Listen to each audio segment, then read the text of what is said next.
ادھار، چاہے اسلامی بینک کا ادھار ہو اور چاہے دوسرے بینکوں کا ادھار ہو، ادھار سے بچو، ادھار کوئی راحت نہیں، کوئی راحت نہیں۔ ٹھیک ہے اسلامی بینکوں کا، اب دیکھو کاروبار بڑھانا ہے اپنے پیسے سے بڑھاؤ، قرضے لے کر کاروبار مت بڑھاؤ، چاہے وہ قرضہ بغیر سود کے ہو، چاہے سود کا ہے تو بالکل ہی کام غلط ہو گیا، اور اگر بغیر سود کے ہے تو بھی قرضہ قرضہ ہوتا ہے۔ پھنس گیا ہے ایک آدمی، پھنس گیا ہے، راستہ کوئی نہیں ہے، تو اب ایک شکل نکلی ہے کہ بھی آپ کسی اسلامی خاص طور میزان بینک کے ساتھ آپ کوئی معاملہ کرنا چاہیں تو کم از کم وہ سودی نہیں ہے، انشاءاللہ وہ سودی نہیں۔ لیکن میں آپ کو کھل کے کہہ رہا ہوں، اپنے کام کو آگے بڑھانے کے لیے، آپ کا کام ٹھیک ٹھاک چل رہا ہے، بہترین چل رہا ہے، جو تھوڑا ودھا لگیے، کبھی ادھار نہ لینا، اپنے پیسے سے بڑھا کے چاہے پورے پاکستان میں پھیلا دو۔ میں کئی ایسے پارٹیوں کو جانتا ہوں 30 40 ارب کا کاروبار کر رہے ہیں، ایک روپیہ کسی بینک کے مقروض نہیں، ایک پیسہ بینک کا نہیں، ایک پیسہ، اور لین دین میں ایسے کھڑے ہیں، کبھی وعدہ خلاف نہیں۔ اسی پاکستان میں اللہ نے ایسے لوگوں کو وجود دے دیا، تھوڑا ہمت کرنی پڑتی، تو پھر آپ کی تجارت آپ کے لیے جنت کا ذریعہ ہے۔ من طلب الدنیا حلالا، ہماری جنت صرف مسجد میں جانے سے نہیں بنتی، آپ کو حدیث سنا رہا ہوں، ہماری جنت صرف مسجد میں نہیں ہے، ہماری جنت چیمبر آف کامرس میں بھی بن رہی،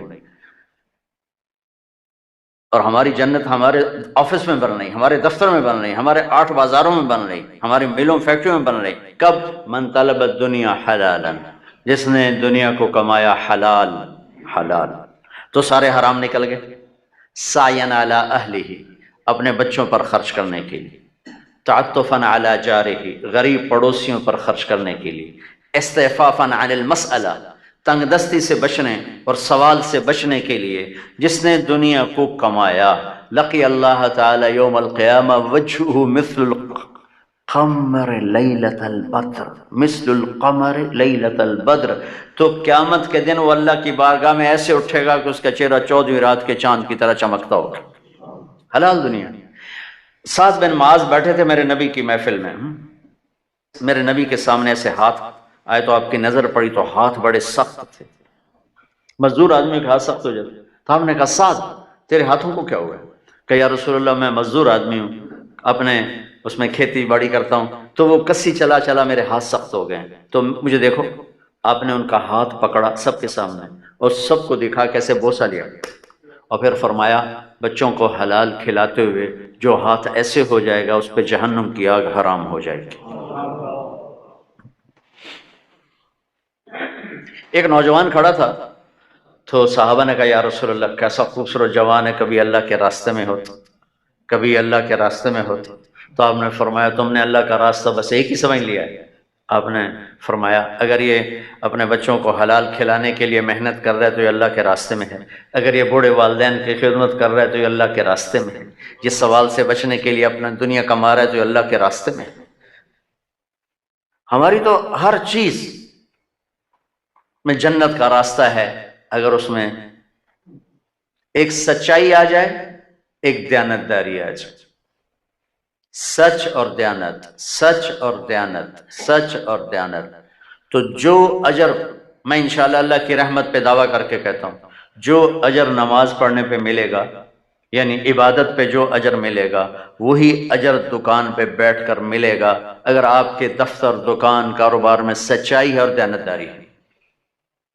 آپ کی 24 گھنٹے نماز ہے، 24 گھنٹے آپ نماز پڑھ رہے ہیں، 24 گھنٹے اپنے بازاروں سے جھوٹ نکال دیں، کھوٹ نکال دیں۔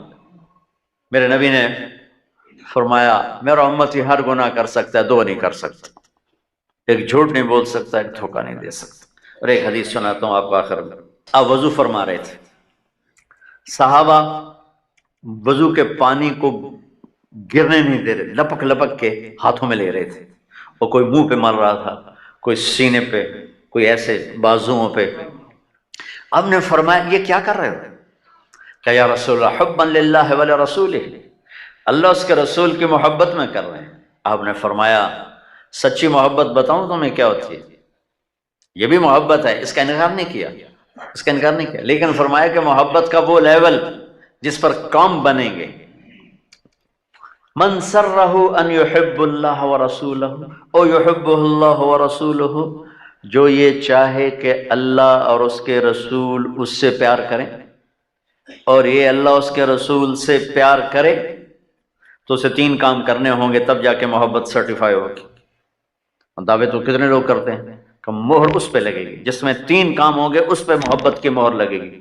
فَلْيَصْدُقِ الْحَدِيثَ إِذَا حَدَّثَ، جب بولے تو سچ بولے، جب بولے تو سچ بولے، جب بولے تو سچ بولے، جھوٹ نہ بولے۔ میرے نبی سے پوچھا گیا یا رسول اللہ مسلمان بزدل ہو سکتا ہے؟ آپ نے کہا بخیل ہو سکتا ہے؟ آپ نے کہا جھوٹ بول سکتا ہے؟ فرمایا نہیں، جھوٹ نہیں بول سکتا، جھوٹ نہ بول۔ فَلْيُؤَدِّ الْأَمَانَةَ إِذَا تُؤْمِنَ، زندگی میں کبھی کسی کے ساتھ خیانت نہ کرے، خیانت نہ کرے، خیانت نہ کرے، دیانت داری کے ساتھ۔ اب دیکھتے ہیں ہمارے نبی کی 2 صفتیں کون سی ہائی لائٹ ہوئیں؟ ہمارے نبی کی 2 کون سی صفتیں ہائی لائٹ ہوئیں؟ صادق امین، صادق امین۔ اور یہ کس نے ہائی لائٹ کی؟ کفار مکہ نے۔ صادق امین، صادق۔ میرے استاد صاحب رحمۃ اللہ فرماتے تھے سارے دین کو 2 لفظوں میں بیان کروں تو سچائی اور امانت، اور آگے میں اضافتاً کہتا ہوں سارے کفر کو 2 لفظوں میں بیان کروں تو جھوٹ اور خیانت۔ سارے دنیا کا کفر جتنی شکلوں میں ہے، جھوٹ اور خیانت اس کی جڑ ہے، اور سارے دین کو بیان کروں 2 لفظوں میں تو اس کی جڑ سچائی اور امانت۔ یہ میرے استاد کی سنی بات ہے۔ اگلی بات میرا اضافہ ہے، اس کو اپوزٹ سوچ کر کہ جب پورے دین کی بنیاد سچ اور امانت ہے تو پھر سارے کفر کی بنیاد جھوٹ اور خیانت اور دھوکہ۔ تو فَلْيَصْدُقِ الْحَدِيثَ إِذَا حَدَّثَ، اگر اللہ رسول سے سچا پیار ہے تو سچ بولے گا، جھوٹ نہیں بولے گا۔ دوسری نشانی فَلْيُؤَدِّ الْأَمَانَةَ إِذَا تُؤْمِنَ، کبھی امانت میں خیانت نہیں کرے گا، کبھی امانت میں خیانت نہیں کرے گا، دھوکہ نہیں دے گا، فراڈ نہیں کرے گا۔ میرے نبی کہ میں نے حدیث آپ کو پہلے سنا دی کہ ہر کام ہو سکتا ہے ایک مسلمان سے، جھوٹ اور دھوکہ نہیں ہو سکتا۔ تیسری نشانی کیا ہے؟ فَلْيُحْسِنْ جِوَارَ مَنْ جَاوَرَهُ، اپنے پڑوسی کے ساتھ اعلیٰ درجے کا سلوک کرے، چاہے پڑوسی اپنا ہے، پرایا ہے، مسلم ہے، کافر ہے، اچھا ہے، برا ہے، اپنے پڑوسی کے ساتھ جو اچھا سلوک کرے گا یہ ہے اللہ اس کا رسول سے پیار کرنے والا، اور یہ ہے جس سے اللہ اس کا رسول پیار کرتے۔ تو میرے بھائیو، ہمارا اصل سرمایہ ہماری ایمانی صفات ہیں جو قبر میں ہمارے ساتھ جائیں گی، ورنہ موت آتے ہی ہر شے زیرو ہو جاتی۔ ڈیڈ باڈی بادشاہ کی ہو یا فقیر کی ہو، ڈیڈ باڈی ہوتی، میت ہوتی۔ شاہ فہد مرحوم کا جنازہ تھا غائبانہ مکہ میں، تو میں وہیں تھا، قدرتی میں وہیں تھا، تو میں کان لگا کے بیٹھا تھا کہ آج کیا اعلان ہوگا۔ پہلے تو اعلان ہوتا ہے الصلاۃ علی المیت، ہاں بھائی میت دی نماز پڑھو۔ میں کہا آج تو بادشاہ مرے، اج والا کی اعلان ہوتا؟ اثر دی نماز تو بعد جنازہ، میں باب الفتح دی پوڑیاں دے نال بیٹھوں ہوں، مینوں جگہ یاد ہے تے کان میرے سپیکر ہے، مینوں آواز آئی الصلاۃ علی المیت، الصلاۃ علی المیت، 20 سال حکومت کرن والا الصلاۃ علی المیت، تو ریڑھی چلاون والا مار گیا الصلاۃ علی المیت۔ تو موت تو ہمارے سارے سرمایہ کو زیرو کر دیتی، لیکن جو باتیں میرے نبی دے کر گئے، بتا کے گئے، سکھا کر گئے، تاجر کے روپ میں، حاکم کے روپ میں، خامد کے روپ میں، ماں کے روپ میں، باپ کے روپ میں، بیوی کے روپ میں، بیٹی کے روپ میں، مزدور کے روپ میں، ذمہ دار کے روپ میں، میرے رب کی قسم ہمارا اصل سرمایہ ہے، ہمارا اصل سرمایہ۔ فَلْيَصْدُقِ الْحَدِيثَ إِذَا حَدَّثَ، سچائی، فَلْيُؤَدِّ الْأَمَانَةَ إِذَا تُؤْمِنَ، امانت داری، فَلْيُحْسِنْ جِوَارَ مَنْ جَاوَرَهُ، پڑوسی سے اچھا سلوک چاہے کیسا ہی۔